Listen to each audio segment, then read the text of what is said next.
Hashama harka fuunee kabajamtootaa fi jaalatamtoota hordoftoota qaroo miidiyaa oduu fi odeeffannoowwan keenya galgala kanaaf qabannee isiniif dhiyeessina.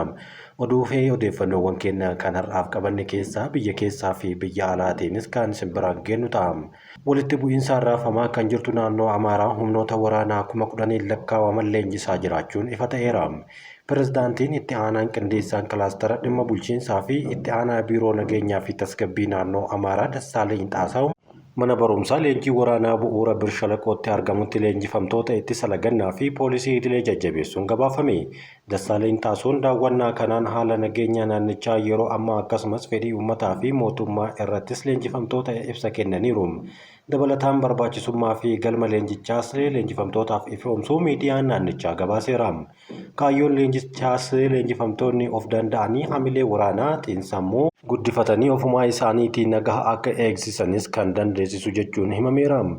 Leenjifamtoonnis nagaha naannichaa karaa itti fufiinsa qabuun mirkaneessuu, uummata qormaata seene keessaa bilisa baasuu fi fuula isaa gara misoomaatti fuulleffachuu akka qaban kan hubachiisan yommuu ta'u, leenjifamtoonni kunneen naannichaan alatti nageenya biyyaa eegsisuuf qophii ta'uu mirkaneessineerra kan jedhan obbo Dassaaleny, leenjiin idileetiin alatti leenjiin namummaa fi ilaalcha yaadaa akka kennamu himameera. Fooramiin nageenyaa fi misooma uummattoota Somaalee fi Affaar hundaa'uun himame. Waltajjii hariiroo obbolummaa uummattoota Somaalee fi Affaar cimsuu magaalaa Finfinneetti taa'amaa kan jiru yommuu ta'u, Ministeerri Deetaa Ministeera Nageenyaa Dr. Khayraddiin Tazarraa, itti gaafatamaa waajjira mana maree waliigalaa dhimmoota Islaamummaa Itoophiyaa Ustaaz Abubakar Ahmad, hayyoonni naannolee lamaanii, abbootiin amantaalee, jaarsoliin biyyaa fi kutaaleen hawaasaa garagaraas waltajjicha kanarratti hirmaachaa jiru. Waltajjichaan fooramiin nageenyaa fi misooma uummattoota naannolee lamaanii kan hundaa'e yommuu ta'u, fooramichi nageenya waloo fi tokkummaa naannolee lamaanii cimsuu irratti kan fuulleffatuu fi misooma waloo irratti kan hundaa'udha jechuunis himameera. Waltajjii waloo duudhaa obbolummaa fi hariiroo caalmaatti cimsu ta'uus kaasaniiru. Shakkamtoonni karaa seeraan alaa socho'an 65 to'atamuun himame. Shakkamtoonni naannawa tajaajila immigireeshinii fi lammummaatti karaa seeraan alaa socho'aa turan 65 to'atamuu tajaajilichi beeksiseera. Dabalataan manneen hojii daldalaa seeraan alaa hojjetan 7 saamsamuu kan eere yommuu ta'u, shakkamtoonni kunneen hojii faddaalummaa seeraan alaatti warreen bobba'an naannawa hojii tajaajilichaa jeequun kenniinsa tajaajilaa rakkoo kan uuman, gocha waliin dhahuu irratti bobba'an kan turanii fi karaa seeraan alaatiin tajaajila eeyyannoo paaspoortii ariifachiisaa onlaayiniin kan guutan jechuun kan ibsamedha. Operaashinii addaa tajaajilichi immigireeshinii fi lammummaa poolisii federaalaa fi kutaa magaalaa Lidataatti bulchiinsi aanaa 7tiin qindaa'een geggeessaniin to'annoo jala ooluun himameera. Waliigaltee Itoophiyaan idaa deebisuu irratti liqeessitoota waliin waliigaltee ilaalchisuudhaan dhaabbilee misoomaatiif ibsi kenname. Mallaqa waliigaltee Itoophiyaan idaa deebisuu irratti koree liqeessitoota waliin kan irra geesse ilaalchisuudhaan dhaabbilee misoomaatiif ibsi kennameera. Deetaan Ministeera Mallaqaa Dr. Iyyoob Takkaaleny dhaabbileen misoomaa marii waliigaltee waloo mallatteessuudhaaf taasifamuun akka of qopheessanis himeera. Mariin kun ajandaa riifoormii diinagdee Itoophiyaa waliin akka wal simuu hojjechuun akka barbaachisu kan dubbatan yommuu ta'u, mariileen akkasii itti gaafatama iftoominaa fi egeree faayinaansii fi mirkaneessuu tarkaanfii murteessaa akka ta'ee fi adeemsa idaa deebisuu irratti gumaacha akka qabaatu ibsuun himameera.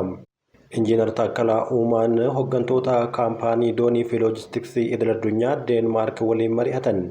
Hojii raawwachiisaan ol'aanaa waldaa aksiyoonaa baabura Itiyoo Jibuutii Injiinar Taakkalaa Uumaa hooggantoota kaampaanii doonii fi loojistiksii idil-addunyaa Deenmaark waliin mari'ataniiru. Mariin kun operaashinii doonii fi loojistiksii baaburaa irratti tumsaan hojjechuun haala danda'amu irratti kan xiyyeeffate ta'uun Injiinar Taakkalaan ergaa fuula marsariitii isaanii irratti barreessaniin himaniiru. Tumsi gamlamee kun baabura Itiyoo Jibuutii tajaajila loojistiksii mijataa akka kennu haala mijataa uumuu fi kan hirmaachisu jechuun dubbateera. Gara oduu biyya alaatti yoo dabarru, poolisiin Keeniyaa erga wambadoonni Haayitii haleellaa irratti raawwatanii booda achi buuteen isaanii dhabamuun himame. Miseensi poolisii Keeniyaa haala qaama humna nageenyaa idil-addunyaatti Haayitii keessatti bobbaafameen erga haleellaan miseensota wambadootaa ta'uu hin oolle jedhamaniin irratti raawwatameen booda achi buuteen isaa dhabamuun ifa ta'eera. Humni kunis wambadoota kan haleellaan irratti baname osoo konkolaataa poolisii biyyaalessaa Haayitii kan boolla keessatti qabame baasuudhaaf gargaaraa jiranuu ta'uu ibsi ergamtichi baase ni akeekama. Gareen gargaarsa haala kanaa furuudhaaf yeroo yaalaa turanitti miseensonni wambadee ta'anii gurmaa'an kun ciisanii eeggataa turuun haleellaa irratti banan jechuun dabaleera. Haleellaa kana hordofuunis qondaala poolisii achi buuteen isaa dhabame kana barbaaduudhaaf gareewwan garaagaraa bobbaafamuunis ibsateera. Haleellaan kunis kibxata darbee wayita magaalaa Poont Sondee keessatti hojii paatroolii gaggeessaa turan raawwatame jechuun ergamni deeggarsa nageenyaa biyyoota hedduu Haayitii keessa jiru gabaaseera. Miidiyaaleen Haayitii akka gabaasanitti qondaalli poolisii Keeniyaa kun wambadoota kanaan ajjeefamuu danda'a jechuun kan gabaasan yommuu ta'uuf hanga ammaatti garuu wanti mirkanaa'e hin jiru. Ibsi tajaajilli poolisii biyyaalessaa Keeniyaa baaseen waa'ee qondaala Haayitii keessatti dhabame kana odeeffannoon isaa qaqqabu ibseera. Lammiileen Keeniyaa tokko tokko poolisiin kunneen gara biyyaatti akka deebi'u waamicha dhiyeessanillee qondaaltonni achitti bobbaafaman itti gaafatamummaa isaanii raawwachuudhaaf kutannoo qabaachuu ibsaniiru. Haleellaa qondaaltota Keeniyaa Haayitii keessa jiran irratti raawwatame kunis kan jalqabaa osoo hin taane kan itti fufedha. Barattuu Yuunivarsiitii Koolombiyaa Filisteemiin deeggartuu biyyaa ari'amuu jettu Tiraampiin himatte. Barattuu Yuunivarsiitii Koolombiyaa kan umriin ishee daa'imummaa gara US deemte tokko hiriira Filisteem deeggaruu irratti hirmaachuudhaan biyyaa ari'uuf yaaluu isaatti bulchiinsi Doonaald Tiraamp himatteerti.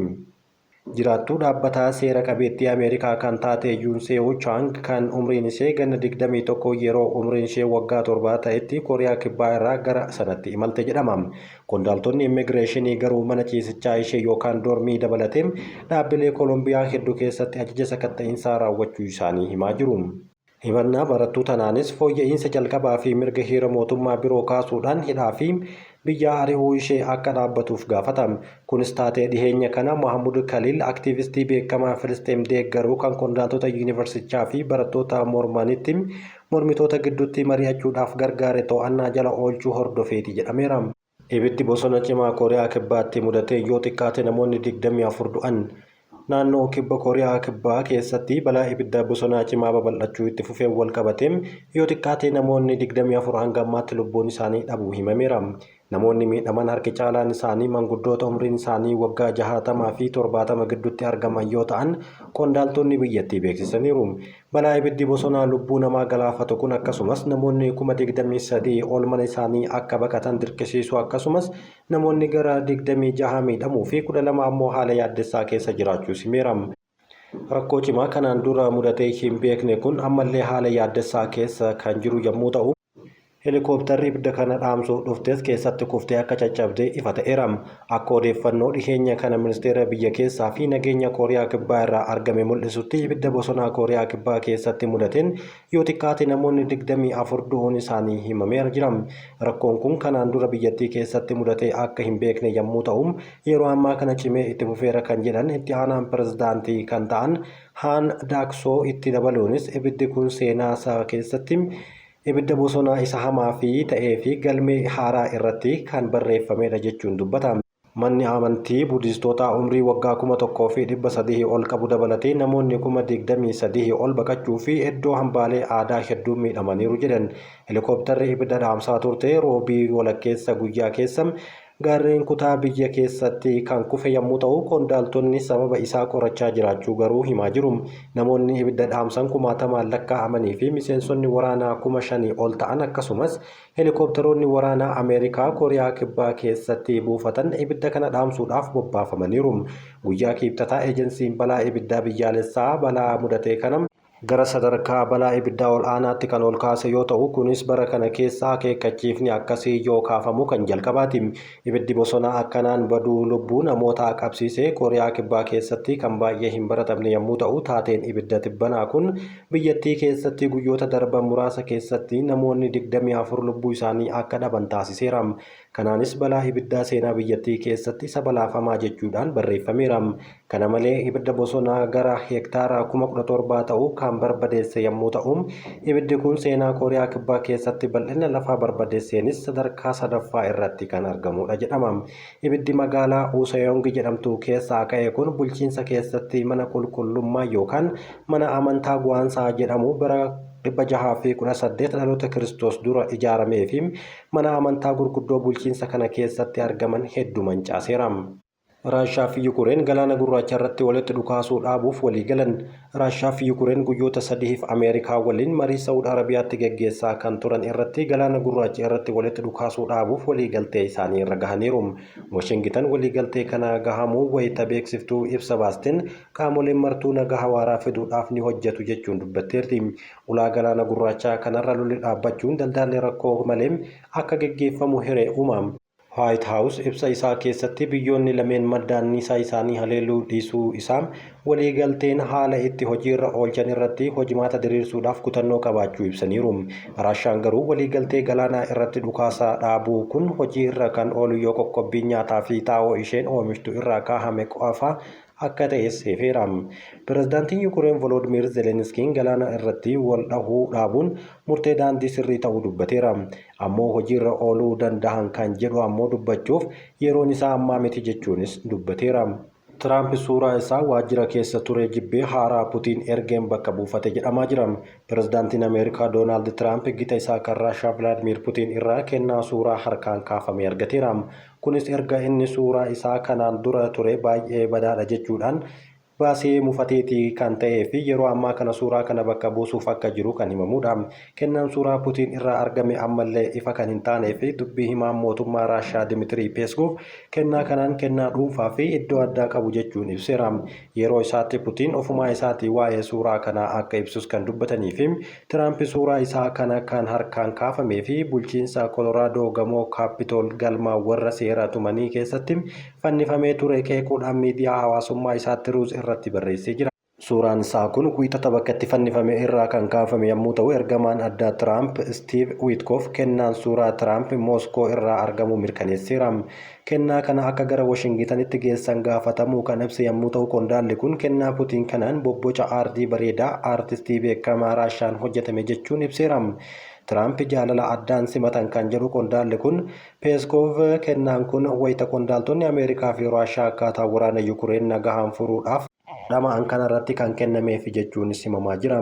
Kennaan kun erga Tiraamp gara White Houseitti deebi'ee hariiroo biyyoota lamaanii fooyya'aa jiraachuu kan agarsiisu yommuu ta'u guyyaa 10 dura waliin wal arganii bilbilaan haasa'aniiru. Bara darbe yeroo Tiraamp waliin yaalii ajjeechaa taasifame akka kadhannaa taasiseef Putiin itti himuu kan dubbatan yommuu ta'u Wiskoof yaaliin ajjeechaa Tiraamp irratti raawwatame wayita inni Peensilveeniyaa keessatti duula filadhaa geggeessaa turettidha. Suuraan Tiraamp battala sanitti kaafame seenaa qondaala siyaasaa kana keessatti suuraa akka mallattootti kaahamudha jechuunis dubbatu. Kabajamtootaa fi jaallatamtoota hordoftoota keenyaa oduun galgala kanaaf isiniif qopheessanii kan hangammaatti dhageeffachaa turtanidha. Nu waliin waan turtaniif galatoomaa.